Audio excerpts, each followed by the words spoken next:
Like the city-state of London and the Vatican, a third city-state was officially created in 1982. That city-state is called the District of Columbia and is located on 10 square miles of land in the heart of Washington. The District of Columbia flies its own flag and has its own independent constitution. Although geographically separate, the city-states of London, the Vatican, and the District of Columbia are one interlocking empire called Empire of the City.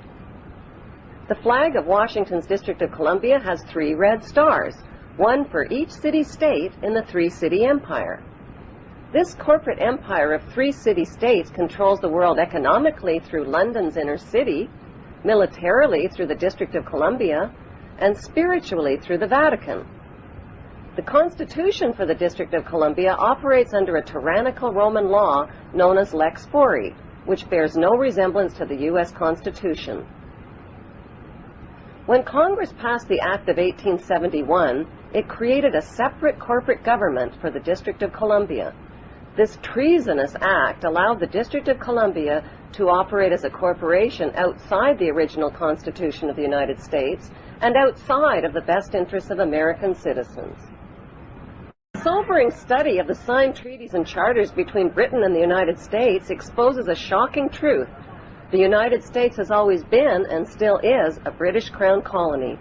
King James I was famous not for just changing the Bible into the King James Version, but for signing the First Charter of Virginia in 1606. That charter granted America's British forefathers a license to settle and colonize America.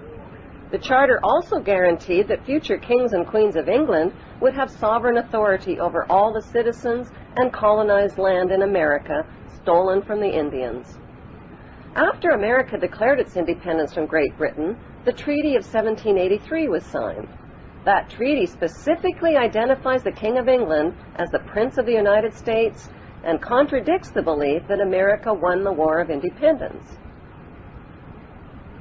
Although King George III of England gave up most of his claims over his American colonies, he kept his right to continue receiving payment for his business venture of colonizing America. If America had really won the War of Independence, they would never have agreed to pay debts and reparations to the King of England. When Congress passed the 13th Amendment to the Constitution, the U.S. President was made subservient to the King of England. The 13th Amendment is called the Title of Nobility Amendment and forbids U.S. presidents and their officials from using royal titles like king or prince or baron. For some mysterious reason, the 13th Amendment, which was ratified in 1810, no longer appears on current copies of the Constitution. America's blood-soaked War of Independence against the British bankrupted America and turned its citizens into permanent debt slaves of the king. In the War of 1812, the British torched and burned to the ground the White House and all U.S. government buildings and destroyed ratification records of the U.S. Constitution. 1 century later, a corrupt U.S. Congress committed the biggest theft in world history. They passed Paul Warburg's Federal Reserve Act in 1913, handing over America's gold and silver reserves and total control of America's economy to the Rothschild banksters. Most Americans still believe that the Fed, or Federal Reserve, is the government. It is not. The Fed is a privately owned banking system whose majority Class A shareholders are the Rothschilds, Warburgs, Kuhn and Loeb, J.P. Morgan, Rockefeller, Israel Seif, and the Lehman Brothers. This private banking cartel is the Fed and is never audited and never pays taxes. They print and design America's money, which displays their symbols of an Egyptian pyramid, a Masonic all-seeing eye, and the words "In God We Trust." Who exactly is the God they trust? They also collect American taxpayers' money through the IRS.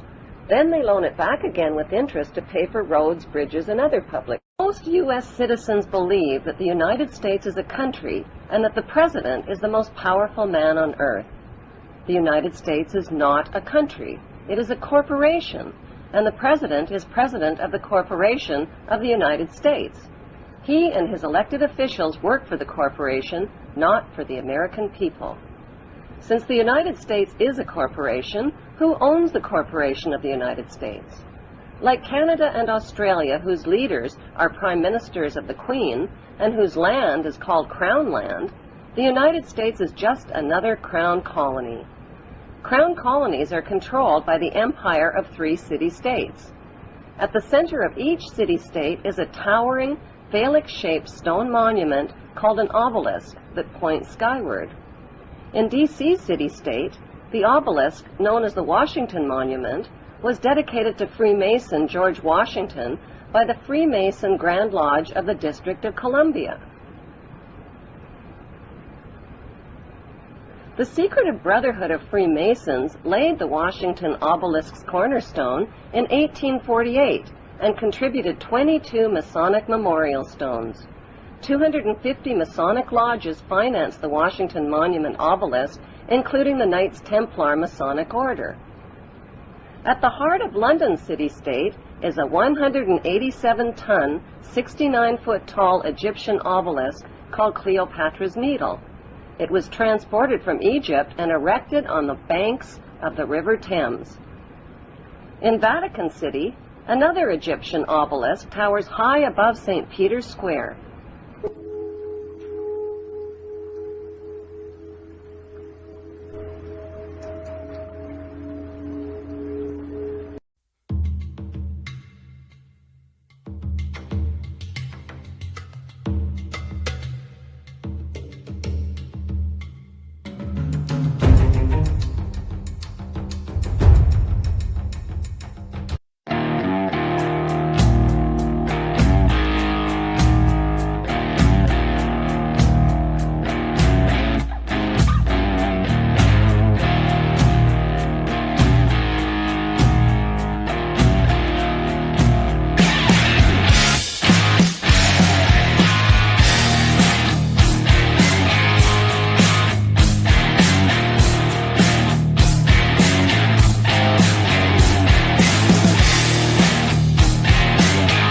The all-seeing eye. You got the pyramid that's on the back of the dollar. There's 13 bricks up here. There's 300 bricks here. The Pindar no longer exists. In 2016 and 2017, President Trump took them down. Okay, the Pindar was the Queen of England, the Queen of Holland, the Vatican, and the head of the 13 families. And they're no more. Now there's still, you've got the 13 families, and I would say about half of them are on our side and want sovereignty worldwide. The other half control the Illuminati, the Bilderberg Group, Council on Foreign Relations, the 300